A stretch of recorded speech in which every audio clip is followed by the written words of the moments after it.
How's it going, everybody? Welcome back to the channel. I figured we talk more about the furnace thing and what I think the gimmick is with that and the high price. So, the story that I didn't relay that the furnace guy actually told me is that they met one of the owners, the sister, in the laundromat because they own the laundromat within their strip center. So she was in there, or he had to come out and do something, whatever the case might be. But that's where they met her. And what I'm guessing, putting the pieces together, is they proposed, hey, why don't you provide maintenance to the tenants? So we'll change out the filters. We'll make sure the furnaces are up and running good.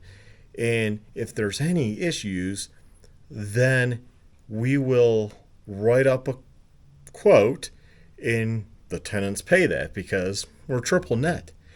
We have to pay that stuff. So it gives them free business, right? And if each time they find something little, then they make a little bit of money. I think he said the neighbor needed an igniter. He said that was like 45 bucks. Of course, he didn't say how much labor to install it. But, the igniters, I think the one for my house I paid like 20 bucks for. So, and you can get universal ones and what have you. It just, it heats up, glows red, gas turns on, and it lights. All it does. Very simple. So, they got a good thing going that they got themselves into. So for that, I give them props as a business. Like, hey, they sold the owners on this. This will look good for the tenants, and we get money. Now, what could be more devious would be if the high quote is for giving a kickback to the owners. That could be. I don't know. But that would be a lot more devious thing to do, right?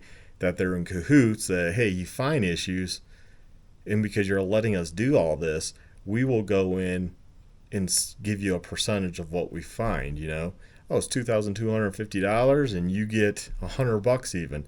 Well, if you, take a cut here, cut there, that could be extra $1,000 that you're getting as an owner. Possibly. Now, maybe it's not like that, and maybe it is just they get a pocket whatever they find, but what a good gig to have.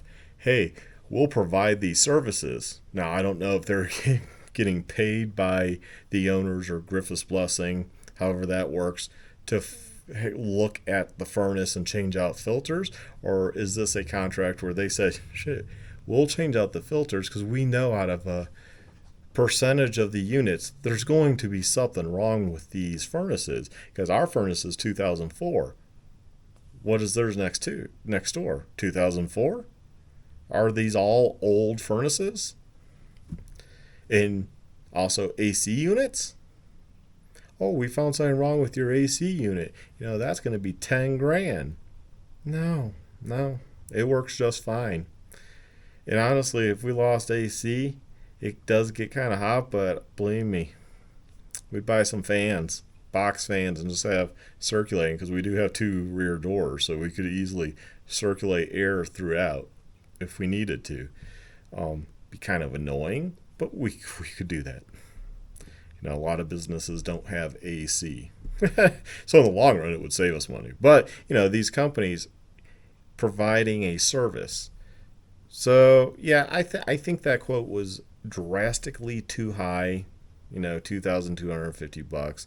We were talking about a part that I'm paying for and a company's making money that I'm ordering it from, $230. I'm sure a furnace place, I would think a HVAC place is $150, paying $120 probably, and then have that markup, probably. And then you figure, which I'm okay with them making money normally. So let's say they would normally sell that blower wheel for the same cost I paid, $230. And I already know motor costs $511. Look that up. Let's figure with shipping it's $550. So $550 plus $230 is $740, right? $740. That's a lot less than $2,250. And I already know the labor on that, even if they charge an hour labor for $100, say we'll say he's such a spectacular person, it's $200 labor. No, we'll say $100 labor. So we're at $840. Let's assume $50 for driving up here. Although they have the contract for the building, so you would think there'd be a little deal there because they come out here anyways. But we'll even say now $100. So $940 roughly should be what. But I know people will say, but Mark, he has experience and this and that. A lot of trade people like to use that.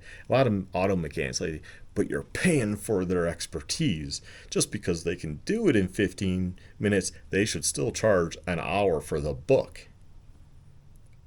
I always like mechanics personally that charge based on actual time, not book time, because book time, from all the mechanics I personally know and have known over the years, the honest ones will tell you book time is usually too high.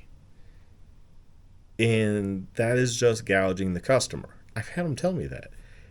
Mechanics you go to repeatedly, they're like, I'm not going to charge you book time because, I know it takes me 15 minutes. I'll charge you for 30 minutes and we're good, man. And that's a mechanic that gets repeat business. These YouTube mechanics out there like the Wizard who says, oh, well, I charge book time, you're a mechanic I wouldn't repeatedly go to. Just because you want to overcharge on everything. Now, granted, maybe you don't really do that and that's just YouTube talk, so you're getting people like, oh, okay, well, I guess I should pay these higher prices. There's shopping around. You can do that in life. And there's a lot of mechanics out there that are very competent. There's mechanics that just do it on the side, work out of their house that are competent. They're competent people. They know how to turn a wrench. They know how to build an engine. They just don't want to own a shop or this or that. They have a day job, and this is just on their side hustle.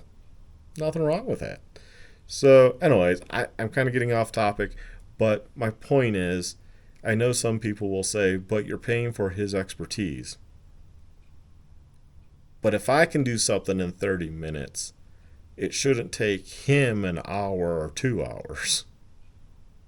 Now, you could be arguing, well, they pay, if something goes wrong and they take that chance that they have to come back because the part they ordered wasn't correct. And there's some truth to that. So that's why I'm kind of inflating the prices already on the hour and this and that. And even if you want to inflate even more from $940 to $1,200, we could say, well, that's maybe quite reasonable.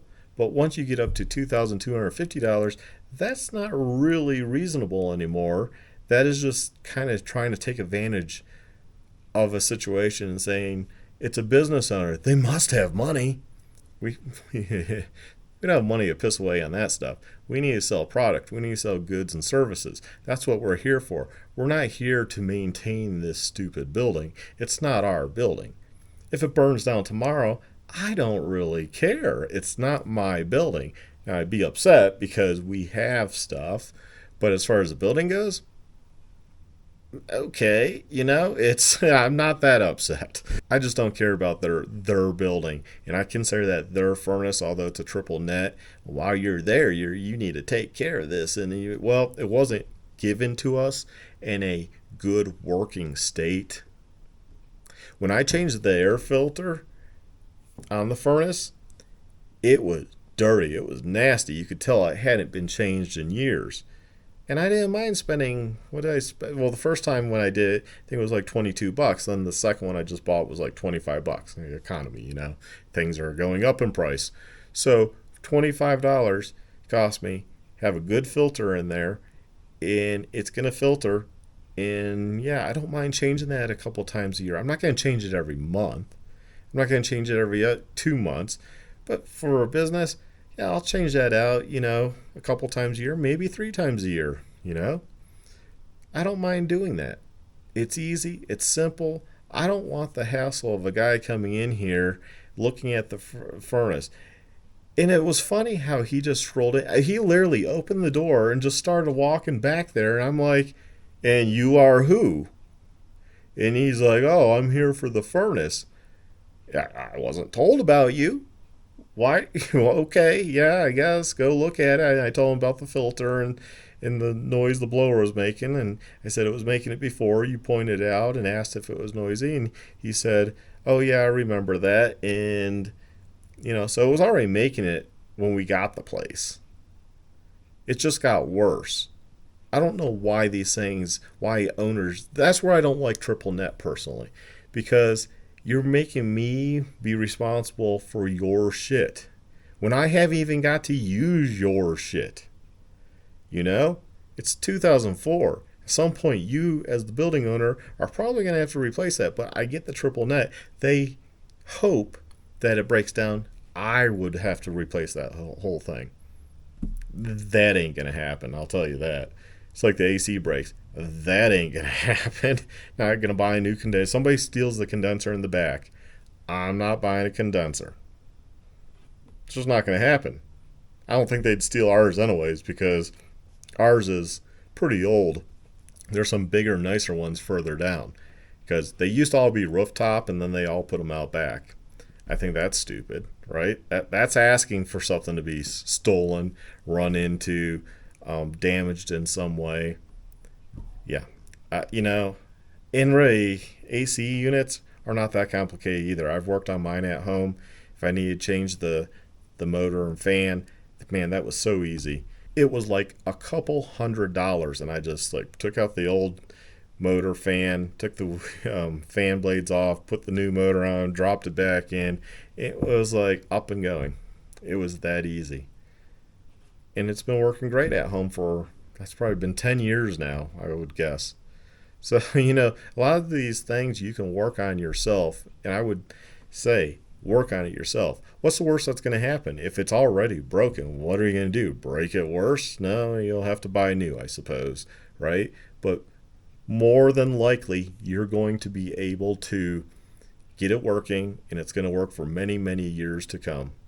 So anyways, that's it. Y'all take care, stay well, stay safe, and get out there and ride. Have a good one.